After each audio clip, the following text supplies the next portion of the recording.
Hello बच्चों, welcome back to RF academy YouTube channel.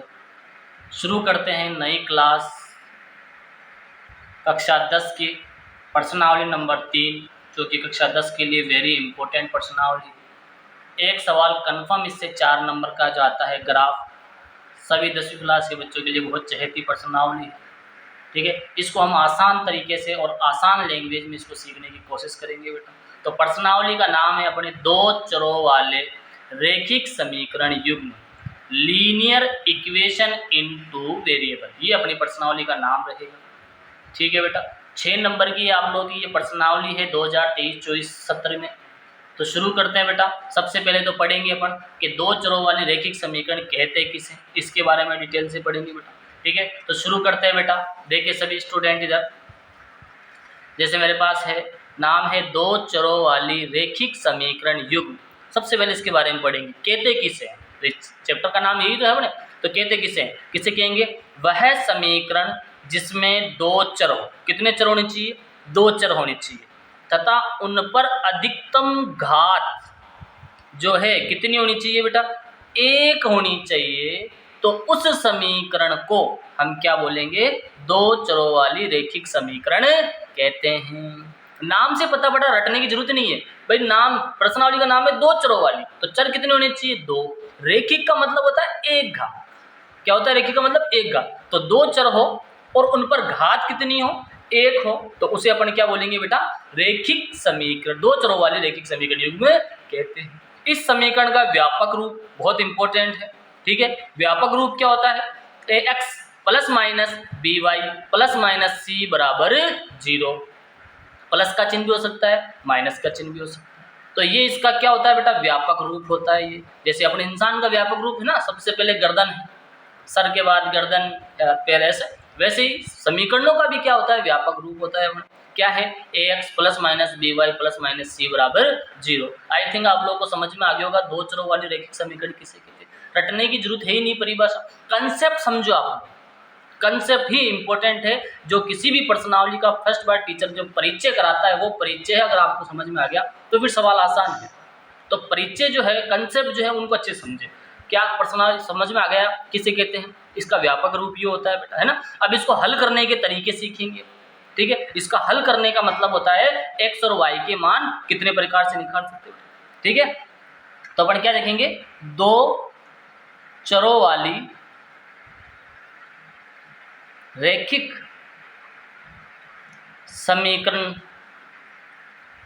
युग्म में, युग्म का हल दो विधियों से किया जाता है। कितनी विधियों से किया जाता है बेटा, दो विधियों से किया जाता है। ठीक है, हल का मतलब हो गया बेटा, जो अंग्रेजी वाले हैं एक्स व वाई के मान को अपन क्या बोलेंगे, हल बोलेंगे। ठीक है, कौन कौन से हैं बेटा वो विधियां, दो विधियां है अपने पास। एक है बेटा बीजीय विधि, एल्जेब्रिक मेथड, बीजीय विधि, और दूसरी है अपने पास ग्राफीय विधि। कौन सी विधि है बेटा, ग्राफीय विधि, जिसको अपन आलेखीय विधि भी कहते हैं।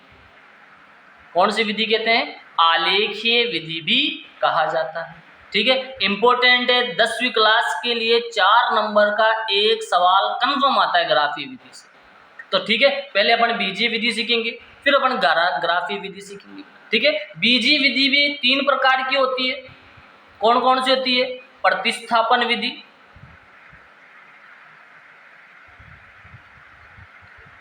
दूसरी होती है अपने विलोपन विधि, और तीसरी होती है हमारे वर्ज गुणन विधि। ठीक है, वर्ज गुणन विधि। तो दो चरों वाले रैखिक समीकरणों को अपन ऐसे इस प्रकार से हल कर सकते हैं। आई बात समझ में, बीजीय विधि, ग्राफीय विधि, प्रतिस्थापन विधि, विलोपन विधि, वर्ज गुणन विधि। इस साल जो 2023-24 सत्र है उसमें केवल अपने ये दो ही विधियां है बेटा, ये विधि हटा दी गई है। सत्र जो 23-24 है उसमें केवल अपन को ये दो विधियां ही पढ़नी है। कौन कौन सी, प्रतिस्थापन विधि और विलोपन विधि ही अपन को पढ़नी है। आगे बात समझ में क्लियर हो गया। X plus minus b y plus minus c बराबर 0 इसका व्यापक रूप होता है। उदाहरण से समझा देता हूँ आपको, देखिए इधर, जैसे मेरे पास समीकरण है 2x प्लस 5y माइनस 3 बराबर 0। तो ये कौन सी समीकरण है? देखो इसमें कितने चर आ रहे हैं सर? 2 चर आ रहे हैं। इन पर घात भी कितनी है सर? 1 1 है। इसका मतलब ये कौन सी समीकरण हो गई अपने? 2 चरों वाली रेखिक समीकरण हो गई। कौन समीकरण हो गई है? रेखिक समीकरण है। आई बात समझ में? मतलब चर 2 होने चाहिए और घात भी कितनी होनी चाहिए? 1 1 होनी चाहिए। जैसे एक और उदाहरण लेता हूं मैं, इधर देखिए आप लोग, एक उदाहरण लेता हूं, बताना ये 2 चरों वाली रेखिक समीकरण है क्या? जैसे मेरे पास है 5x plus 3y square minus 5 बराबर 0। क्या ये 2 चरों वाली रेखिक समीकरण है क्या? नहीं है। सर क्यों नहीं है? 2 चर आ तो रहे हैं इसके अंदर, x और y। अरे बच्चा, x और y आने से मतलब नहीं है, उन पे घात भी कितनी होनी चाहिए? 1 घात होनी चाहिए। तो नहीं है, कारण लिख दो, क्योंकि y पर बड़ी घात कितनी है बेटा? 1 है, 2 है। कितनी है? 2 घात है ना, देखो यहाँ पर। और नियम क्या कहता है? नियम कहता है कि अधिकतम घात 1 होनी चाहिए। कितनी होनी चाहिए बेटा? अधिकतम घात 1 होनी चाहिए। आगे बात सभी को समझ में क्लियर हो गया? किसे बोलेंगे 2 चरों वाले रेखिक समीकरण? रटना नहीं है आप लोगों को, नाम से पता पड़ रहा है वह समीकरण जिसमें 2 चर हो। रेखिक का मतलब 1 घात, जिन पर सबसे बड़ी घात कितनी हो बेटा? 1 हो। कितनी विधियों से हल कर सकते हैं? 2 विधियों से, बीजीय विधि और ग्राफीय विधि। बीजीय विधि 3 प्रकार की होती है, प्रतिस्थापन विधि, विलोपन विधि और वर्गमूल विधि। 2023-24-70 में अपन को केवल 2 ही विधियां पढ़नी है, प्रतिस्थापन विधि और विलोपन विधि। यहाँ तक का मैटर आई थिंक समझ में आया होगा। ठीक है, तो शुरू करते हैं अपन अपनी आज का जो प्रतिस्थापन विधि है बेटा, वो शुरू करते हैं। देखेंगे आप सभी स्टूडेंट, प्रतिस्थापन विधि शुरू करते हैं। प्रतिस्थापन विधि के लिए मैंने कुछ आसान स्टेप लिखे हैं। कैसे लिखे हैं देखो, सर्वप्रथम दी गई समीकरण को व्यापक रूप, भाई जब भी प्रतिस्थापन विधि से अपन को सवाल करना है तो सबसे पहला काम का आता है, सर्वप्रथम दी गई समीकरण को व्यापक रूप में जमा कर सी को RHS में रखते हैं। कहाँ रखते हैं बेटा? सी को RHS में रखते हैं। फिर किसी एक समीकरण में x या y को अकेला कर एक तीसरी नई समीकरण बनाते हैं। ठीक है, फिर प्राप्त तीसरी समीकरण का मान शेष अन्य समीकरण में रखकर हल करते हैं, जिससे एक चर का मान अपन को मिल जाता है। फिर प्राप्त चर के मान को समीकरण 3, किसमें बेटा? समीकरण 3 में। आप 1 और 2 में भी रख सकते हो, लेकिन 3 क्या सरल करीबी आसानी से हो जाता है, रखकर शेष दूसरे चर का मान ज्ञात करते हैं। आगे बात समझ क्लियर हो गया? तो इस मेथड को अपन एक एग्जाम्पल से समझते हैं बेटा। किससे समझते हैं? एक एग्जाम्पल से समझते हैं। जैसे मेरे पास इक्वेशन दे रखी है s माइनस टी बराबर 3, s बटा 2 प्लस टी बटा 2 बराबर 6। ठीक है, जब भी 2 रेखिक समीकरण दे रखी होगी, अपन को 2 समीकरण दी हुई होगी। कितनी समीकरण दी होगी बेटा? 2, क्योंकि जितने चर होते हैं उतने ही राशि या अचर अपन को दिए हुए, जितने अज्ञात राशि होती है उतने चर अपन को दिए हुए रहते हैं। तो इसको अपन को प्रतिस्थापन विधि से करना है। कौन सी विधि से करेंगे? प्रतिस्थापन विधि से हल करेंगे। ठीक है, शुरू करते हैं। प्रतिस्थापन विधि से कैसे करूंगा मैं? जैसे मेरे पास s माइनस टी बराबर 3 है, ये तो व्यापक रूप में जमी हुई। पहला नियम क्या होता है? व्यापक रूप में जमाओ। तो पहली इक्वेशन तो मेरी व्यापक रूप में जमी हुई है। पहली इक्वेशन तो क्या है? देखो मेरी व्यापक रूप में जमी हुई है भाई। पहले x की जगह s, y की जगह s, टी आ गया, कोई दिक्कत नहीं है। ठीक है, ये व्यापक रूप में जमी हुई है। दूसरी मेरी व्यापक रूप में जमी हुई है क्या बेटा? दूसरी मेरी व्यापक रूप में जमी हुई नहीं है। दूसरी मेरी किस में जमी हुई नहीं है? व्यापक रूप में जमी हुई नहीं। कैसे पता पड़ा व्यापक रूप में जमी हुई नहीं है? अरे व्यापक रूप क्या होता है बेटा? सर ये होता है, ये होता है व्यापक रूप। क्या होता है? ax plus minus by plus minus c बराबर 0, ये मेरा व्यापक रूप होता है। व्यापक रूप में आप गौर से देखो, क्या बटेवे में कोई संख्या आ रही है? नहीं आ रही है। क्या बटेवे में कोई संख्या आ रही है? नहीं आ रही है। क्या बटेवे में कोई संख्या आ रही है? नहीं आ रही। तो फिर इधर भी नहीं आनी चाहिए। इसमें आ रही ना बटेवे में संख्या, तो ये व्यापक रूप में जमी भी नहीं है। व्यापक रूप में एक तो बटेवे में कोई संख्या नहीं देनी चाहिए, और पहला पद जो है वो हमेशा धनात्मक रहना चाहिए बेटा। यहाँ देखो गौर से, सर यहाँ बटेवे की संख्या आ रही है तो इसको हटाना पड़ेगा। अब बटेवे की संख्या को कैसे हटाएं बेटा? सर प्लस का चिन्ह, तो कैसे करेंगे? लघुत्तम लेकर सोल्व करेंगे। कैसे सोल्व करेंगे बेटा? लघुत्तम लेकर सोल्व करेंगे। तो 3 और 2 का लघुत्तम ले लो आप, तो 3 दूनी 6 लघुत्तम हो गया। यहाँ तक की कहानी समझ में? 3 और 2 का क्या ले लो? लघुत्तम ले लिया। अब उसके बाद में क्या करो? इसको किडनैप करो, और हेटे वाली जो है, जो हर है, हर का लघुत्तम में भाग दो। तो 2 में 6 का भाग दिया, कितनी बार गया? सर 3 बार गया। जो भागफल आया है उसको ऊपर वाली से गुणा कर लो, तो कितना आ जाएगा बेटा? 3s आ जाएगा। कितना आ जाएगा? 3s। फिर किसका चिन्ह है बेटा? प्लस का। फिर इसको किडनैप कर लो साहब, वही प्रोसेस दोनों जो इधर करा है, नीचे वाली का तो इसमें भाग देंगे। तो 3 में 6 का भाग दिया, कितनी बार गया? 2 बार गया। 2 को ऊपर वाले से गुणा कर देंगे, कितना आ गया? 2t आ गया। बराबर कितना आ गया? सर 6 आ गया। यहाँ तक की कहानी समझ में क्लियर हुआ? यहाँ तक समझ में आ गई कि सर अभी भी भाग तो नीचे गया ही नहीं। अब आप पक्षांतरण कर, क्या कर दो? पक्षांतरण कर दो। तो 3s प्लस 2t, भाग वाला किधर जाता है बेटा? सर गुणा में जाता है। 3s प्लस 2t बराबर कितना आ गया? 36 आ गया। इसको दे दो समीकरण नंबर 2। बोलो यहाँ तक की कहानी समझ में आई कि नहीं? क्लियर हुआ?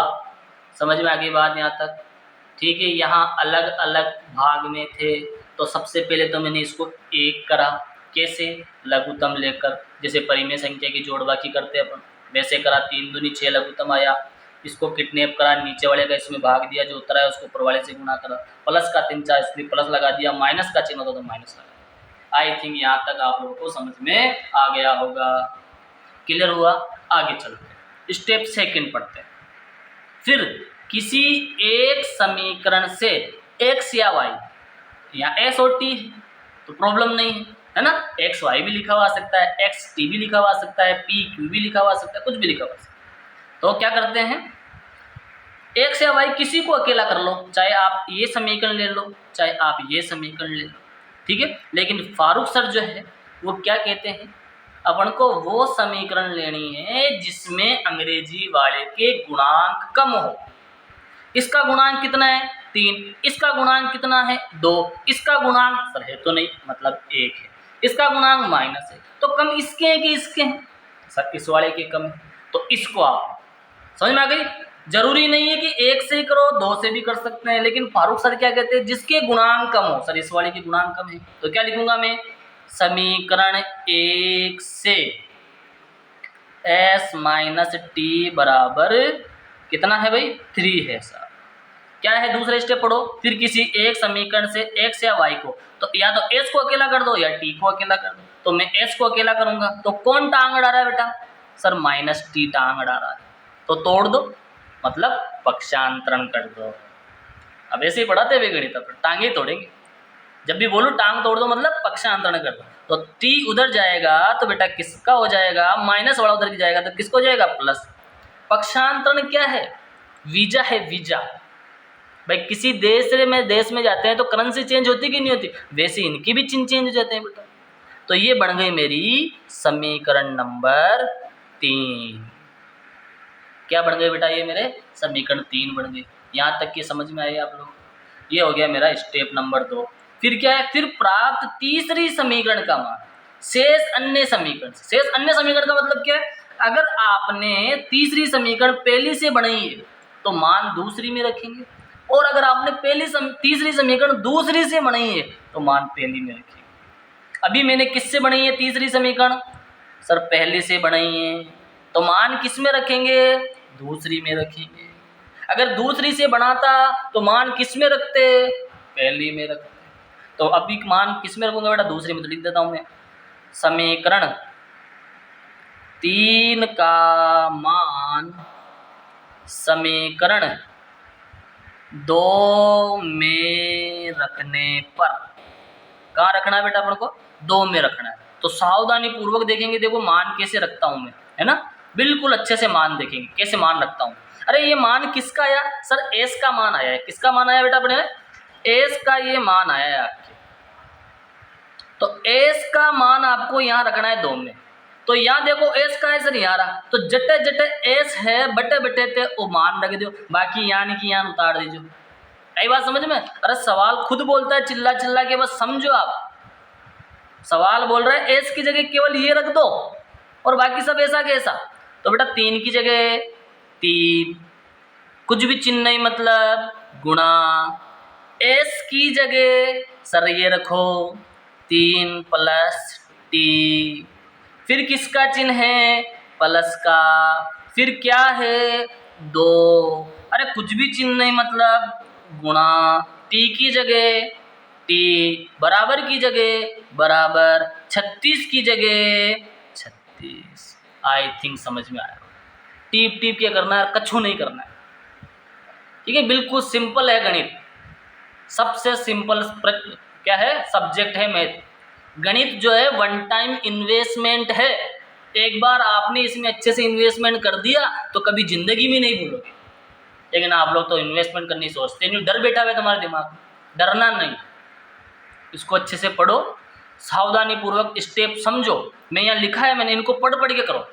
अब क्या करेंगे, इनको सरल कर लो, मान रख दिया, अब सरल कर लो। अब सरल करने के लिए भी मेरे पास एक नियम है। क्या नियम है, भागू जोबा। क्या नियम है, को भागू जोबा, को भागू जोबा, ये नियम है साहब मेरे पास।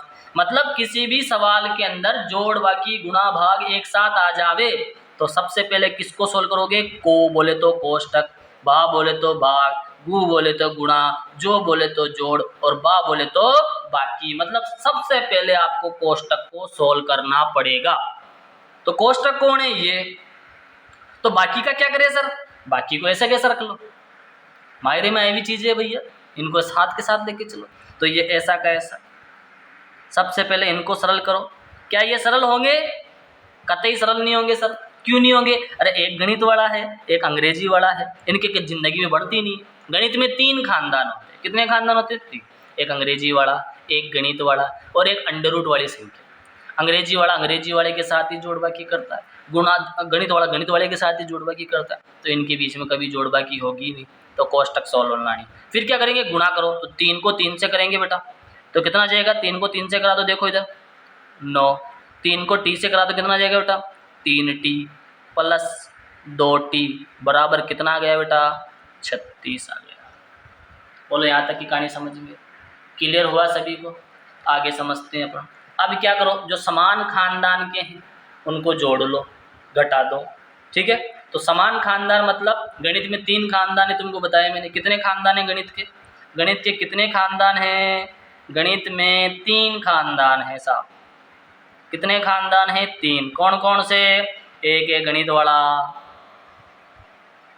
एक है अंग्रेजी वाला और एक है आपके वर्गमूल वाला। कितने खानदान है, वर्गमूल वाला। कोई हजारों अरबों करोड़ों वर्ष पहले इनके विवाद हो गया था, कोई 500 बीघा जमीन के ऊपर, तब से इनकी आण जान बंद। ठीक है, जस्ट मजाक कर रहे हैं, आप समझे, फनी तरीके से समझने की कोशिश करें। इसका मतलब है कि गणित वाला जोड़ बाकी केवल गणित वाले के साथ ही करेगा, अंग्रेजी वाला जोड़ बाकी केवल अंग्रेजी वाले के साथ करेगा, और वर्गमूल वाला जोड़ बाकी केवल वर्गमूल वाले से ही करेगा। तो ये 9 क्या इनके साथ जोड़ बाकी कर पाएगा, नहीं कर पाएगा सर। 3 और टी ये तो अंग्रेजी में सम्मिलित हो गया, 2 और टी नहीं कर पाएगा। तो इसका खानदान किधर है सर, इसका खानदान ये रहा, लेकिन बराबर के उधर है, दूसरे देश में है, बॉर्डर पार है। तो कोई बात नहीं, इसको भेजो साहब। तो इसको भेजेंगे तो वीजा लगाओ, मतलब पक्षांतरण करो। क्या करो बेटा, पक्षांतरण करो। ये इधर आएगा तो किसको जाएगा, माइनस का हो जाएगा। अब ये तो जुड़ जाएंगे मेरे हिसाब से। अरे ये भी अंग्रेजी ये भी अंग्रेजी, सेम सेम ही तो है। तो 3 टी 2 टी कितने हो जाएंगे, 5 टी हो जाएंगे। 36 में से 9 मर गए, कितने बच गए बताओ भाई। 36 में से 9 चले गए तो कितने बच गए हैं, 36 बच गया बेटा। 36 में से 9 6 गए, 3 वो गए ना, कितने बच गए बेटा, 27 बच गया। कितना बच गया अपने, 27 बच गया। आई बात समझ में, क्लियर हो गया, 27 बच गए अपने। ठीक है, अब क्या करेंगे, ये कभी ज़िंदगी में गुणा नहीं होंगे, तो इसको किधर भेजेंगे बेटा, सर भाग में भेज दो। किधर भेज दो, भाग में भेज दो। तो ये आ गया किसका मान बेटा, अपने टी का मान आ गया। किसका मान आ गया, ये अपने टी का मान आ गया आपके। आई बात समझ में कि नहीं? टी का मान कितना आया बेटा, 27/5 आ गया। एक मान तो अपन ने निकाल लिया। हल का मतलब होता है अंग्रेजी वाले के मान, अंग्रेजी वाले 2 है, इसमें से ये तो निकल गया। अब एस और निकालना, तो नॉट प्रॉब्लम, वापस पढ़ो। फिर प्राप्त चर के मान को समीकरण 3 में रख दो। जो टी का मान मिला है उसको कहाँ रख दो, समीकरण 3 में रख दो बेटा। प्राप्त टी का मान किस में रख दो बेटा, समीकरण 3 में रखने पर ये सारी बातें लिखिए आप लोग, तभी नंबर मिलते हैं साहब। रखो एस की जगह एस, बराबर की जगह बराबर, 3 की जगह 3, प्लस की जगह प्लस, टी की जगह कितना 27/5। सरल कर लीजिए इसको, क्या कर लीजिए इसको, सरल कर लीजिए। देखो यहाँ सरल कराता हूँ मैं, सावधानी पूर्वक समझना।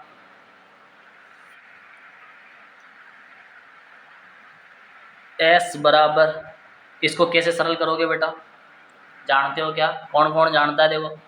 अरे बटेवे की संख्या है, बीच में किसका चिन्ह है बेटा, प्लस का।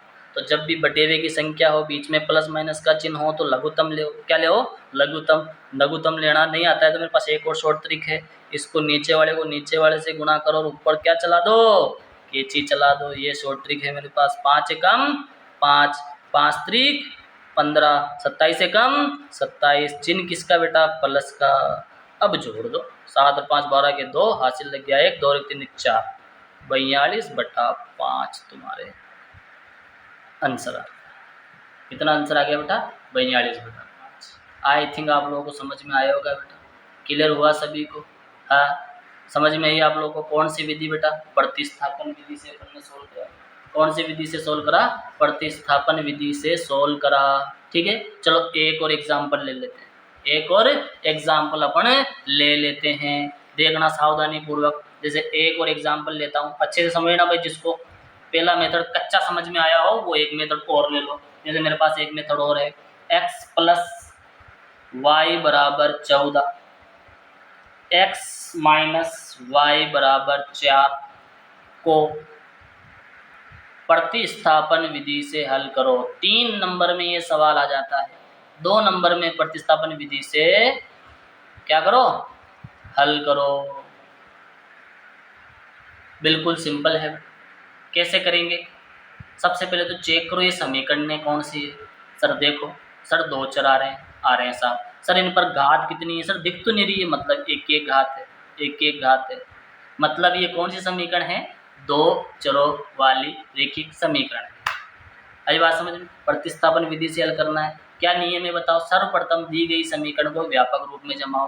व्यापक देखो ये रहा पहला नियम, कहाँ है पहला नियम, प्रतिस्थापन विधि से हल करने के लिए सर्वप्रथम दी गई समीकरण को व्यापक रूप में जमाते हैं। व्यापक रूप मतलब x + -by + -c होता है बेटा। तो देखो सबसे पहले व्यापक रूप में, इसका मतलब है प्रथम पद हमेशा प्लस का होना चाहिए। सर है, बटेवे में कोई संख्या न्यून चिन्ह नहीं है, ठीक है। और सी किधर रखो, RHS में रखो, तो सी RHS में, सी का मतलब अचर पद है, रख दिया बेटा। पहला स्टेप तो अपने कंप्लीट है कि नहीं। दूसरा स्टेप पढ़ो, दूसरा स्टेप पढ़ो। फिर किसी एक समीकरण से x या y को अकेला करते हैं, तो इसको 1 नंबर दे दिया, इसको 2 नंबर दे दिया। अब कोई सी भी एक समीकरण ले लो, चाहे 1 ले लो चाहे 2 ले लो, भाई कोई सी भी ले सकते हैं ना। तो मैं समीकरण 1 ले लिया ना। समीकरण 1 से क्या है बेटा, समीकरण 1 x + y = 14।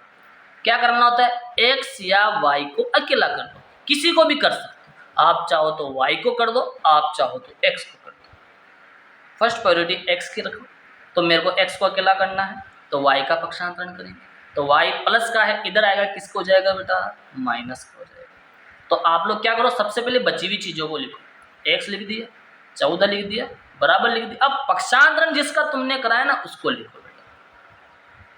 प्लस का चिन्ह किसको जाएगा, माइनस। इसको क्या नंबर दे दो बेटा, समीकरण नंबर 3। बोलो यहाँ तक की कहानी समझ में क्लियर हो गया। अब तीसरा स्टेप करो, फिर प्राप्त तीसरी समीकरण का मान शेष अन्य समीकरण में रखकर हल करते हैं।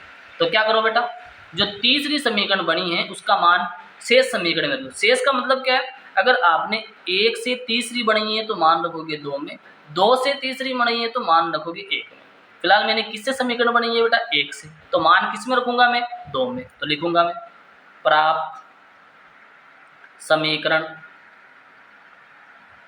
3 का मान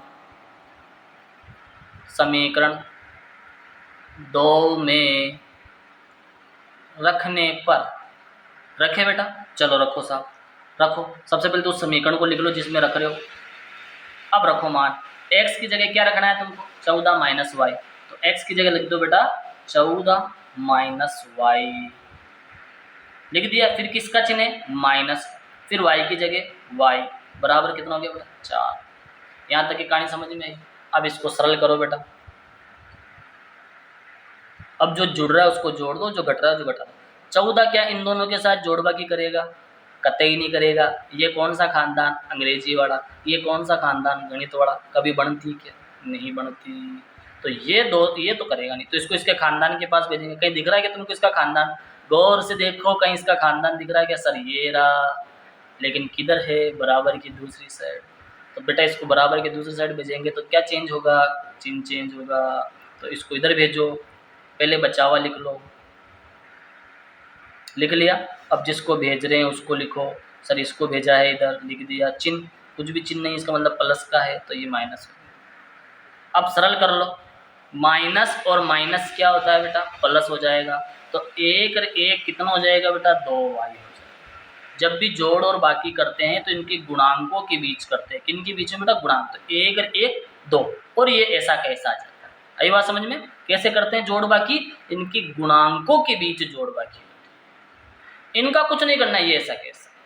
माइनस माइनस प्लस होता है, लेकिन चिन्ह किसका आता है, माइनस का। प्लस माइनस माइनस होता है, कितना बच गया बेटा, माइनस का 10 बच गया। बोलो यहाँ तक की कहानी समझ में क्लियर हो गया। अब मेरे को क्या करना है बेटा, y चाहिए, कौन टांग अड़ा रहा है, माइनस। ठीक है, एक गार्ड बांध लो आप, बहुत इंपॉर्टेंट नियम बेटा। कोई सी भी प्रश्नावली पढ़ रहे हो, कोई सी भी क्लास पढ़ रहे हो, इस नियम को तो आप अपने गार्ड बांध लो। क्या नियम है बेटा, बहुत इंपॉर्टेंट नियम है, हर प्रश्न में काम में आएगा। क्या नियम है, यदि किसी समीकरण में अंग्रेजी वाला एक हो तो उसके साथ स्थित सभी संख्याओं का पक्षांतरण कर देते हैं। क्या कर देते हैं बेटा, हाँ ये हमेशा कर लो, पक्षांतरण कर देते। कहीं पर भी दिखे तुमको, कोई सी भी प्रश्नावली हो, कोई सा भी सवाल हो, तुमको कहीं पर भी दिख जावे कि भैया अंग्रेजी वाला 1 है तो उसके साथ में जितनी भी संख्या उन सबका पक्षांतरण कर दो। इसके साथ में कौन संख्या 2 है, कुछ भी चिन्ह मतलब गुणा है, तो ये काम रहेगा भाग में। तो बताओ y का मान कितना आ गया बेटा, सर 5 आ गया। कितना आ गया y का मान, क्लियर हो गया, ये y का मान आ गया। आगे बात समझ में। अब क्या होता है अगला स्टेप, ठीक है, अगला स्टेप क्या होता है बेटा, देखो यहाँ पर, फिर प्राप्त चर के मान को चर के मान को समीकरण 3 में रखते हैं। तो जो मान मिला है उसको किस में रखेंगे, 3 में। जरूरी नहीं है आप 3 में रखो, किसी में भी रख सकते हो, लेकिन फारूक सर ये कहते हैं जो सरल हुई हुई उसमें रखो बेटा, तो ये 3 में रखेंगे। तो रख दो, y का मान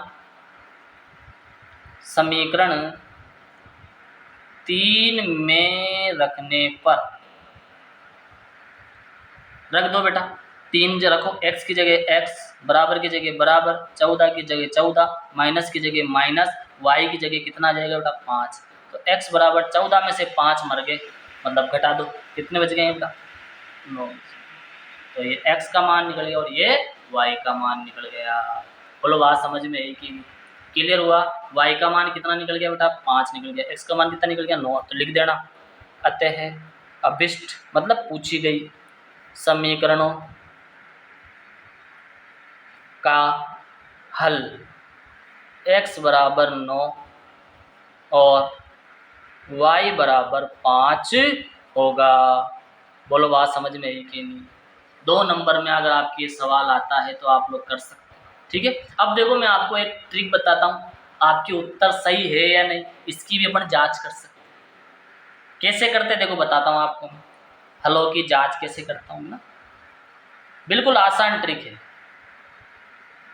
कर सकते हैं। ये तुमको कंफ्यूज हो रहा है कि उत्तर सही आया है कि नहीं आया, तो कैसे करोगे, जो तुमको x और y के मान मिले ना वो किसी भी एक समीकरण में रख दो, चाहे पहली में रख दो, चाहे दूसरी में रख दो, चाहे तीसरी में रख दो, किसी में भी रख दो।